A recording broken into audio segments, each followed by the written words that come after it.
तो बच्चों, आज हम क्लास 9 के सोशल साइंस का जो एक इम्पॉर्टेंट पार्ट हिस्ट्री है, उसका पहला chapter French revolution, a very interesting, very important event in world history, विश्व इतिहास में एक बहुत ही रोचक और महत्वपूर्ण जो चैप्टर है, उसे हम आज समझने का प्रयास करेंगे बच्चों। तो सबसे पहले हम फ्रेंच रेवोल्यूशन,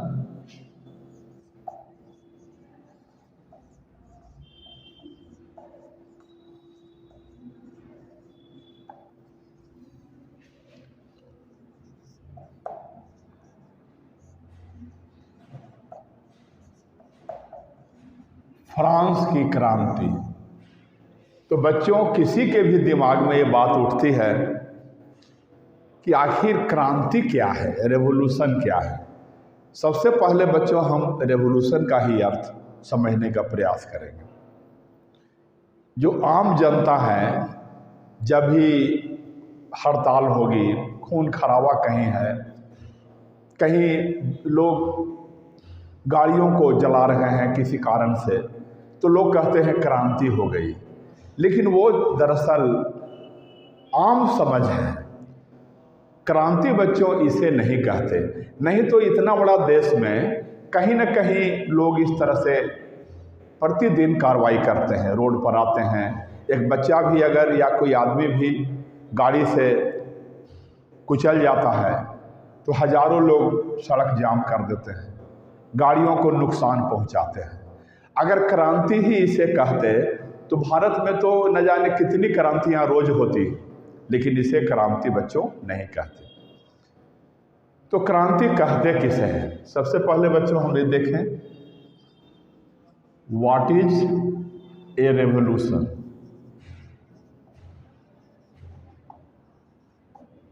क्रांति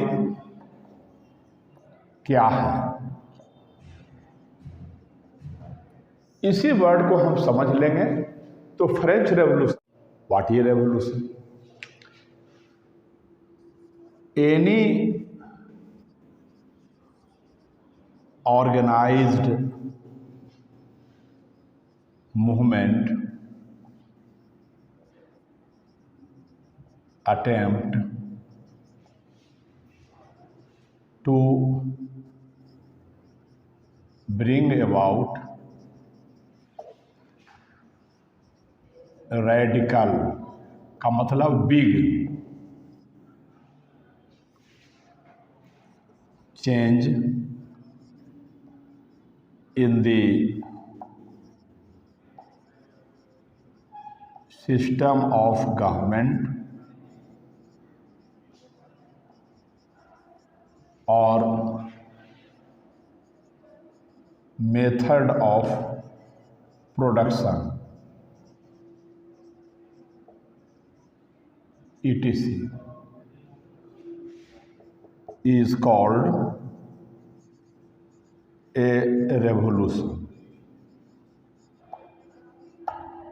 तो बच्चों, कोई भी बड़ा चेंज करने का इरादा लेकर यदि कोई प्रयास किया जाए, संगठित प्रयास किया जाए बड़ा चेंज लाने का, या तो सरकार के सिस्टम में बड़ा चेंज लाने का, या तो कोई उत्पादन के तरीके में बड़ा चेंज लाने का, तो उसे हम क्रांति कहते हैं। इसे मार काट खून खराबा से कोई मतलब नहीं है। जैसे भी हो, होना क्या चाहिए? बिग चेंज, रेडिकल चेंज, ये होना चाहिए। जैसे आप देखिए बच्चों, इंडस्ट्रियल रेवोल्यूशन,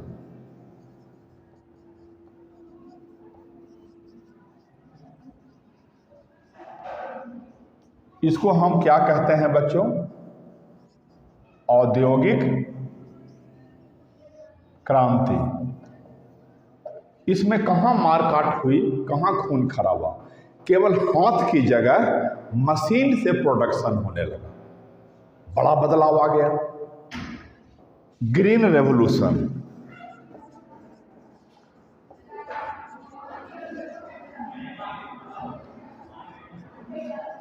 हरित क्रांति शुरू की गई।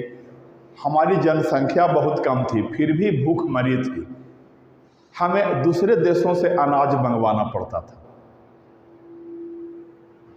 हमारे यहाँ हर दूसरे तीसरे वर्ष फेमिन अर्थात अकाल पड़ता था। लाखों लोग भूख से मर जाते थे। जब से ग्रीन रेवोल्यूशन शुरू हुआ, अनाज इतना ज़्यादा होने लगा कि आज हम कई दूसरे देशों को खाना खिला रहे हैं। हमारी जनसंख्या इतनी बढ़ गई, फिर भी कोई खाने की कमी नहीं है, बल्कि ज़्यादा अब खाना उपलब्ध है। सरकार भी फ्री में 80 करोड़ लोगों को, हर व्यक्ति को 5-5 किलो अनाज बांट रही है। फिर भी सरकारी खजाना खाली नहीं हो रहा है। एक ग्रीन रेवोल्यूशन का, हरित क्रांति का प्रभाव हुआ। इसी प्रकार न जाने कितनी क्रांतियां हुई है। सिल्वर क्रांति हुई तो अंडे की कमी नहीं है।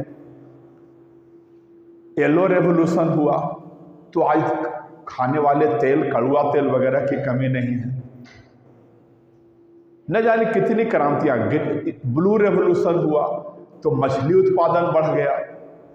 व्हाइट रेवोल्यूशन हुआ तो दूध उत्पादन बढ़ गया। तो ये क्रांति का मतलब स्पष्ट हो गया कि उसे मार काट से कोई मतलब नहीं, उससे बड़ा बदलाव से मतलब है। बिग चेंज या रेडिकल चेंज जिसको कहते हैं। देखिए आपके सामने उदाहरण है, कहाँ मार काट की बात है। इंडस्ट्रियल रेवोल्यूशन, हाथ से प्रोडक्शन होता था, अब मशीन से होने लगा। मार्केट डेवलप हो गया, भारी मात्रा में सामान बनने लगे। पहले कोई कहता होगा कि 10 जोड़ा जूता चाहिए, तो बनाने वाला उसको 2 महीना 3 महीने का समय मांगता होगा। आज देखिए आपके सामने किसी चीज़ की कमी नहीं है। कपड़ा लीजिए, जितना लीजिए, फिर भी बाजार में ख़त्म होने वाला नहीं है। तो इसे रेवोल्यूशन, इसी प्रकार समझें फ्रांस में क्या था और क्या बदल गया कि उसे क्रांति कहा गया, फ्रेंच रेवोल्यूशन का नाम दिया गया। इसीलिए बच्चों कभी ये मत बोलिएगा, और जो बोलते हैं उन्हें भी विनम्रता से समझाने का प्रयास कीजिएगा कि मार काट, खून खराबा, इससे कोई क्रांति का कनेक्शन नहीं है। जैसे भी हो, मार काट से हो, शांति प्रिय हो, लेकिन बड़ा बदलाव होना चाहिए, तो उसको हम क्रांति कहेंगे, रेवोल्यूशन कहेंगे। क्रांति का अर्थ स्पष्ट हो गया बच्चों। अब हम फ्रांस में क्या था इसको हम समझने का।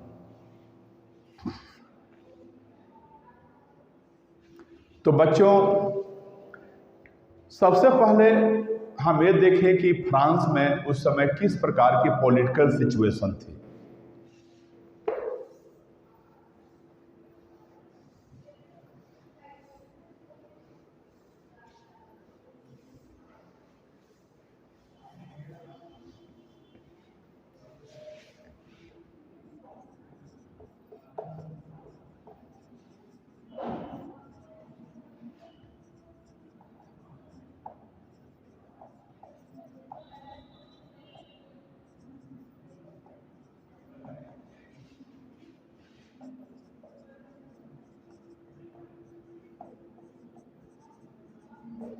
सेवनटीन 1889 में वहाँ की राजनीतिक स्थिति क्या थी, इसको समझने का हम प्रयास करेंगे।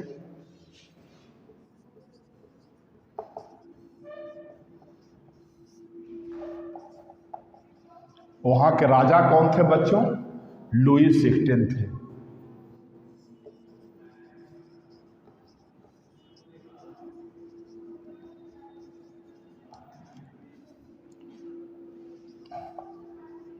वहाँ की रानी कौन थी बच्चों? मैरी एंटोनेट थी। ये ऑस्ट्रियन प्रिंसेस थी, ऑस्ट्रियन प्रिंसेस।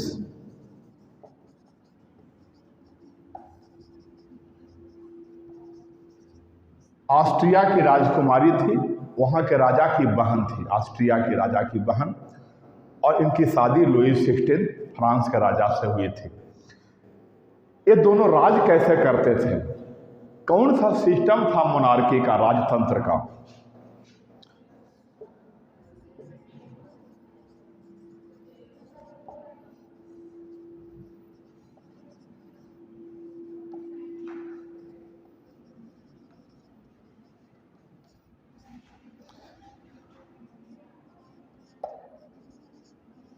बच्चों इसे निरंकुश राजतंत्र कहते हैं।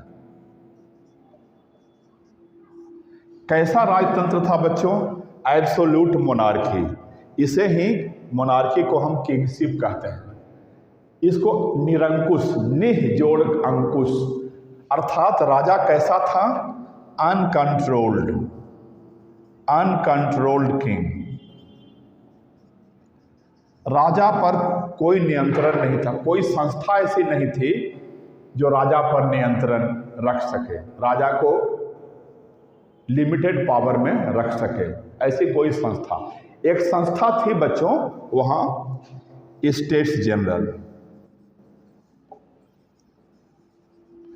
ये चाहती तो राजा पर कंट्रोल रखती, लेकिन दुर्भाग्य से बच्चों 1614 के बाद इसकी कोई मीटिंग नहीं हुई थी। तो इसमें क्या है बच्चों? No meeting. इसकी कोई मीटिंग 1614 के बाद, अर्थात कितने वर्ष पहले मीटिंग हुई थी आप देख लीजिए बच्चों। जब मीटिंग हुई होगी उस समय का कोई आदमी जिंदा भी नहीं होगा। 175 वर्ष हो गए थे, 175 ईयर्स। इस संस्था अगर चाहती तो कंट्रोल में रखती, लेकिन इसकी मीटिंग ही नहीं होती थी। ये डिफंक्ट थी, डोरमेंट थी, एक तरह से मृत प्राय संस्था थी। तो राजा जो बोलता था वही कानून हो जाता था। राजा बोलेगा वही कानून है। कानून बनाने के लिए भी कोई अलग से संस्था नहीं है बच्चों। राजा एग्जीक्यूटिव का भी हेड है और राजा सबसे बड़ा जज भी है। अगर राजा या उसके मंत्री या उसके कर्मचारी कोई गलत काम करते हैं तो फैसला कौन देगा? राजा ही सबसे बड़ा जज था, राजा ही एग्जीक्यूटिव का ही हेड था, और राजा ही जो बोलता था वो कानून हो जाता था। कानून बनाने के लिए भी कोई संस्था नहीं थी हमारे जैसा। आज जैसे भारत में है पार्लियामेंट है, राज्यों में असेंबली है, यहाँ कानून बनता है। एमएलए और एमपी को बच्चों क्या कहा जाता है? लॉ मेकर्स कहा जाता है। कोई संस्था ऐसी नहीं थी। पूरी तरह से अन्याय का शासन था। राजा को जनता से कोई मतलब नहीं था। राजा जनता के बीच रहना भी नहीं चाहता था। राजा पेरिस से दूर वर्साय शहर में अपना विशाल महल बना लिया था और उसके ठाठ बाट की चर्चा पूरे यूरोप में होती थी। तो कहाँ बना लिया था महल? पेरिस में नहीं। पेरिस में तो कई महल थे, टुलेरी में महल था। नहीं रहेंगे, कहाँ रहेंगे? वर्साय। बच्चों लिखाता है वर्साइलिस, बोलाता है वर्साय। फ्रेंच वर्ड है बच्चों। तो कहाँ रहता था राजा? पैलेस ऑफ वर्साय में। वर्साय के राजमहल में बच्चों राजा रहता था अपने कोर्टियर्स, दरबारियों, ऑफिसर के साथ ठाठ बाट से, with pomp and glamour, lavishly he spent money like water। पैसे को पानी की तरह बहाता था। जनता तड़प रही थी, राजा को कोई मतलब नहीं था। शौक मौज में राजा डूबा रहता था। पूरे यूरोप में चर्चा थी कि फ्रांस के राजा के ठाठ बाट के सामने किसी भी राजा का ठाठ बाट नहीं था। यह वहाँ की पॉलिटिकल सिचुएशन थी बच्चों। तो पॉलिटिकल सिचुएशन बच्चों आपने पूरी तरह समझ लिया।